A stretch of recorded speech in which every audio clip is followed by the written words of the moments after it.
What's going on, everybody? Welcome into Jacked Ramsays. Danny Meringue here. It's a special edition. It's the one-on-one edition on Jacked Ramsays. I know it's been a little while, but I think it's with good cause because our next guest, not not a little buckets, not the right amount of buckets, too many buckets. Toumani Camara joins the show. How you doing, brother? I'm doing good, man. How are you? Look, man, it's the end of the season, 80 games in the books. Year two for you is just about done. What has this year in general been like for you from coming off your rookie year, having that first real year, knowing what the league is like, going into your first real off season of because when you guys get done with college and you get into the draft process, I remember you came in for your workout Mhm. and you didn't have the best workout here because it was like wasn't it like your 12th or 13th workout in like 16 days or something like that?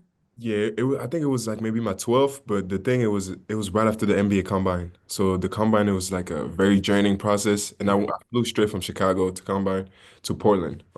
So it was like I was already drained after all the things that you have to do in the Combine. So I was like I'm doing 18 workouts. What is the big problem if I tank one, you know? So I was like mentally I was not good. It was not my best at all. It was probably my worst one to be honest.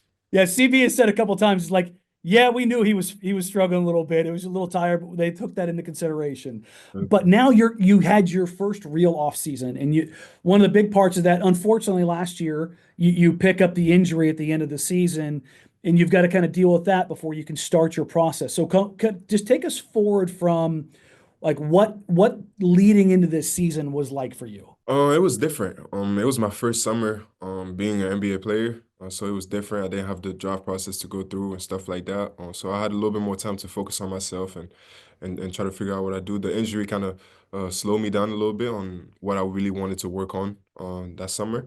But I feel like it really helped me being able to take time for myself and be able to realize where I'm at and be grateful of the situation. I think it made me mature a lot, be able to understand basketball a little bit more and just kind of slow down my life. So I think that's probably the biggest things for me that I was able to do that summer. That maturity that you're speaking on right there, you and I talked about this in your rookie year. And it was, I want to say it was mid-December. You had kind of come on and really stole a lot of momentum coming out of camp, and you had early opportunities. And Chauncey Billups pulled you to the side and told you that you were doing a little too much. And you and I talked after a couple days after that, and just checking in with you. You you did something I think a lot of young players wouldn't be able to do. You didn't like it, you didn't want it, but you understood what the process was. And in the long run, you told me that that was something you really learned from and you understood role. Shaden and Scoot kind of had to gonna go through that same thing this year. I think unless you're Wemby or Braun or Luca, pretty much everyone has that moment in their first year or two where that realization. What was that like for you? And what did that kind of, how did that guide you going forward? Man, like I mentioned, it's a lifestyle that you have to adapt to. So I feel like I started the year pretty good, and then I came to a moment where I was getting frustrated with what I was doing. I didn't really understood my role, and I was kind of confused and how I could have an impact on the game. So it was very frustrating. I feel like my gameplay kind of went down. That's why I was been taking out the starting five and stuff like that. And I think just being able to really understand what they wanted from me, and that they had a lot of trust in me, a lot of confidence in me and my abilities, and just I just had to stay focused and be grateful for the opportunity I had. I feel like I got caught up a little bit too much on being the basketball player that I am and being competitive and wanting to be on the floor and wanting to touch the ball as much as I could and stuff like that. And then just have a reality check and like you need to remember like you're in the NBA, like it's not everything gonna click all at once. So it's able to being able to take steps and take my time. And I feel like that was crucial for me. Do you feel like being an older player, being an older rookie prepared you a little bit better? Like, do you think if you were younger that you would have been able to handle that the same way? I don't think so because I feel like I was a late bloomer in my life, whether it was with my height, my strength, even my mental. There was a lot of things for me to learn throughout college. and Georgia going when I was at Georgia, it was probably the highest level of basketball that I had ever played in my life. So being able to come from there, um, and straight to the NBA, and I feel like I needed all 4 years in college to be able to grow mentally and physically and become the leader that I am today. A lot of times, I think NBA fans in general, when they talk about defense, it's classified as effort or hustle or intensity. I look at defense as a skill like I do shooting Mhm. or being able to get to the rim. Like when you look at defense, what how do you kind of treat that? Like how do you develop it? How do you because I look at it like for me, obviously the non-NBA player, I look at it and I go, defense is like shooting, where you can improve it, but you've either got it and you're a great defender, or you don't and you work to be a good defender. You have shown you can be a great defender. Do you look at that as like that is an intrinsic skill, that is a talent that you have? I think it's a little bit of both. Like you mentioned, I think to be a great defender, you need to have the energy and the will and the being relentless on defense. I think it's crucial to be a good defender in this league. And then how to become better on defense. I think that's where the skills comes and be able to understand situation and be able to separate yourself. How do you stop those best players? How do you make their life a little bit harder? So I think being able to understand the game and keep learning and how to play with the rules of the game and make it an advantage to yourself and how can you um increase your stop and your effectiveness on the court as a defender. I think it's huge. How do you, after your rookie year, how do you work on defense in the offseason? Everyone, when it comes to about August, we start getting workout videos. It's, getting hit on on the arms with the pads, going to the rim and dribble drills and open gyms. Is it as simple as going down to LA and getting in the Rico Hines runs and working on the craft against those guys in the offseason? Or is there more to it than that?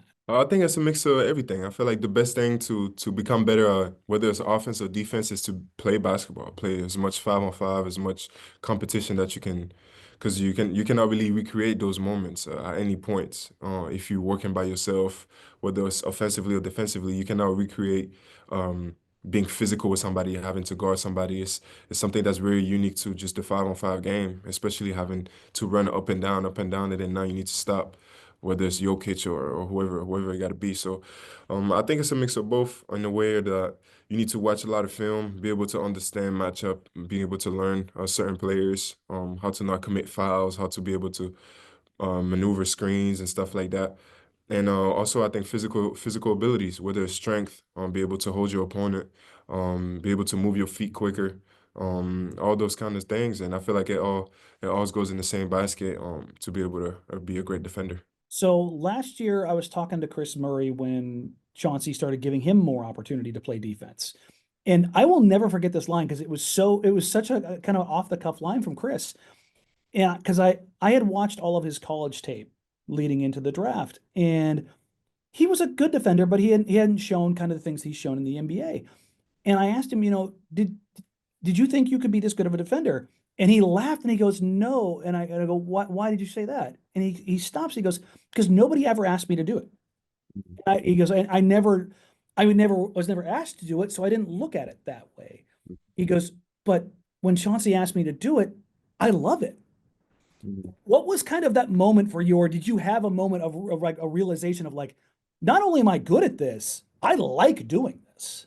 Yeah, I tell this story a lot. When I was a kid, around like 12 years old, I switched to a bigger club back home in Belgium that was a little bit more serious, competing every year for like national titles and stuff like that. So when my first day over there, we had a drill where it's like one defender against three offensive player. You got to roll the ball and one-on-one, and you need to get three stops in a row.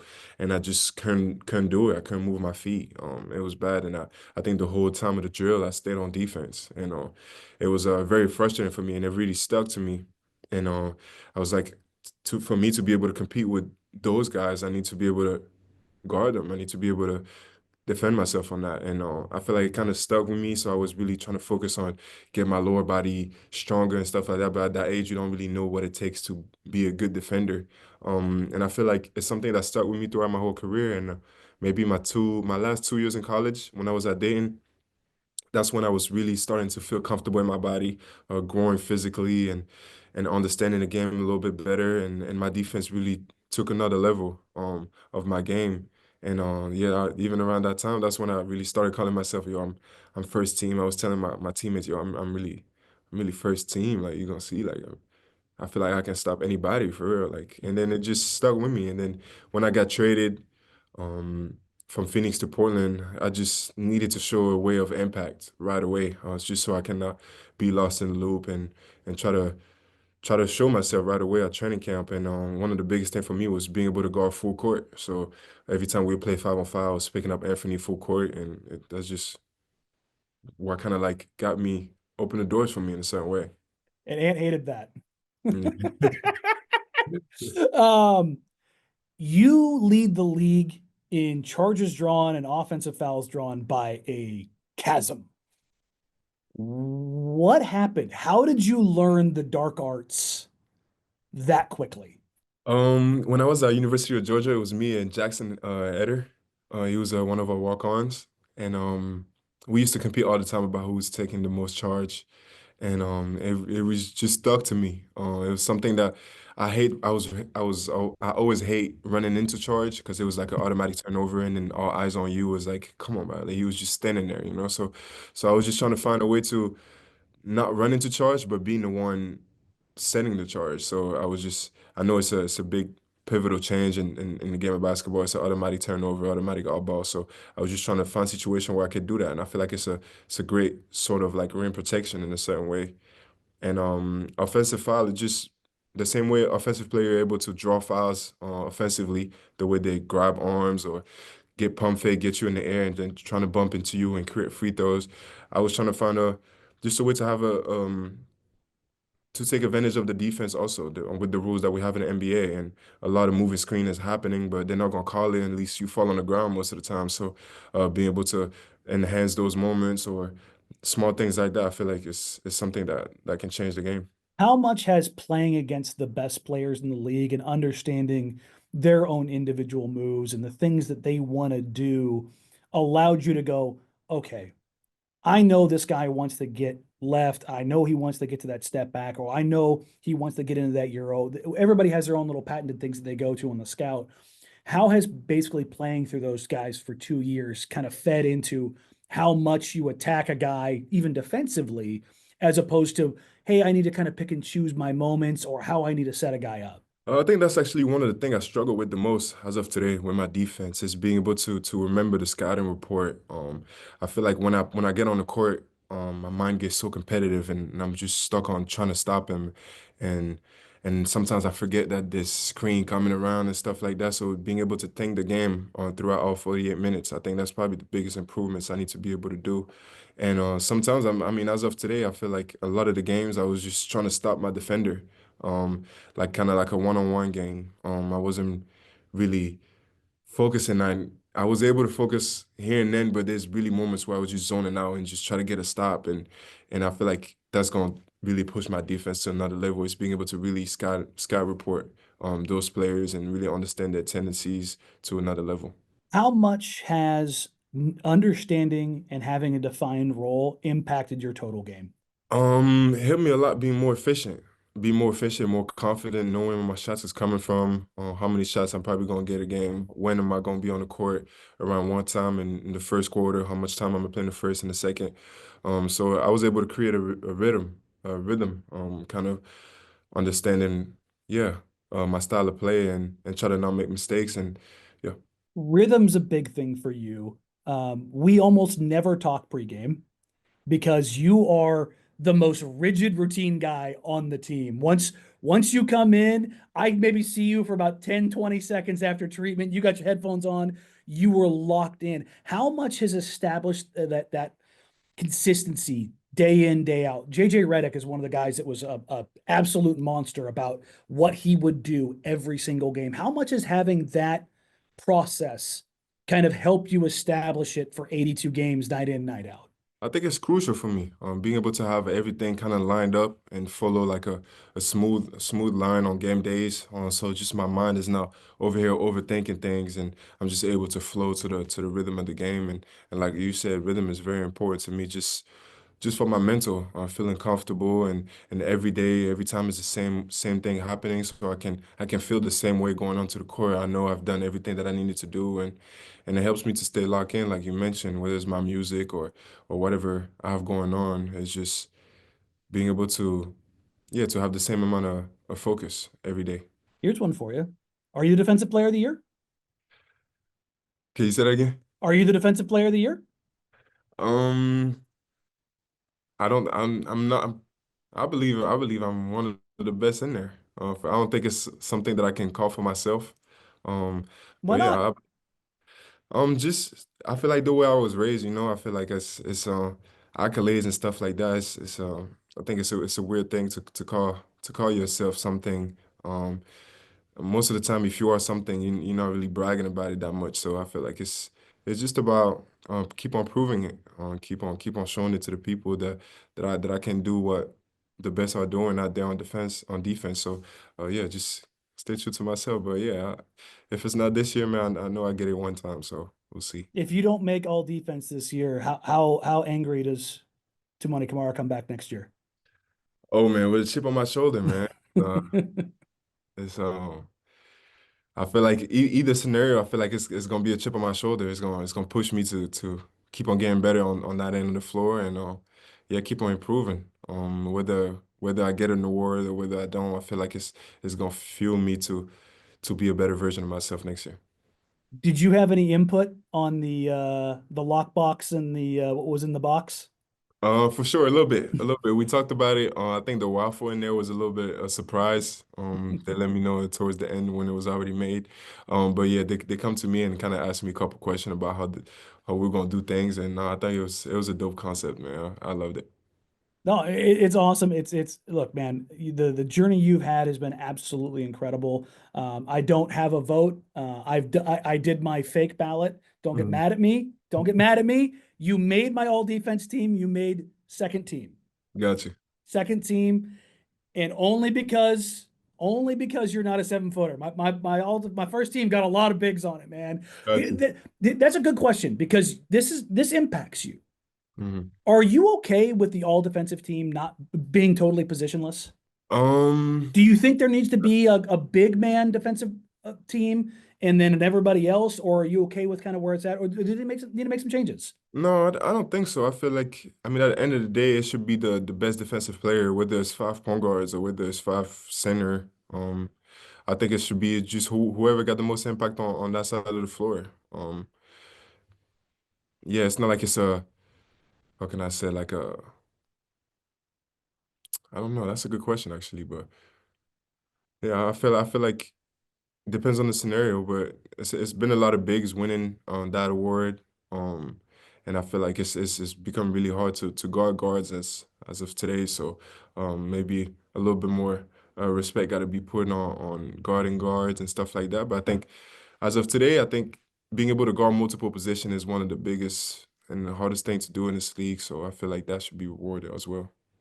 I know you guys don't like to gasp opponents. Who is your favorite toughest guard in the league? Anthony Edwards.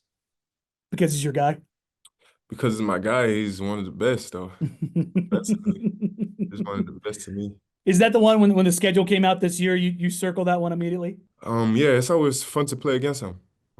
His competitiveness, the way, I mean, how good he is at basketball, it's a challenge for myself for sure. Being in the same class, I always kind of compare myself to him. Just because he kind of like showed me the way. I mean, he was one and done, and just his work ethic and everything he was able to do kind of inspired me. So yeah, just being able to go full circle moments and be able to compete with him on an NBA court, I feel like that's a magic moment for me. I know you don't like talking about the offseason until the season's over. Mhm. 2 games left. With that caveat, what is the process like this summer for you? Keep working on my game. I feel like I need to work on the small things. I feel like create a better routine for me, whether it's my diet and all the small things like that. and then keep working on my shooting, being more consistent, decision making, watching more film. Keep on growing as a basketball player and off the floor too. Keep on learning who I am, who I can become, and trying to find hobbies for myself and yeah, keep on having fun, keep on enjoying my life. All right, too. I'll let you go on that, man. I really appreciate you giving us some time. Good luck. I genuinely hope that you make all defensive team. I absolutely think you've deserved it this year. You've been incredible by basically every metric. You were one of the top 10 best defenders in the league. And I mean, look, I'm nobody, man, but I know how other players in the league feel about you. And you've got to at least, I know you always got to keep going. You got to keep a chip on your shoulder, but that's got to feel pretty cool, right? Knowing how other of some of the best players on the planet think about you defensively? For sure, for sure. And I was just talking about it with some of my coach today about it. That I was never expecting anything to go that fast for me. And year two being talked about it that high. So it's very humbling and it's a magical moment for me. I'm living a dream as we speak for sure. Well, that's awesome, man. Well, hey, again, good luck. I hope, like I said, I genuinely hope you win that award. I think you're incredibly deserving of it. And I'll see you tomorrow at Moda. Yes, sir. Appreciate you, man. Take care, too. You too.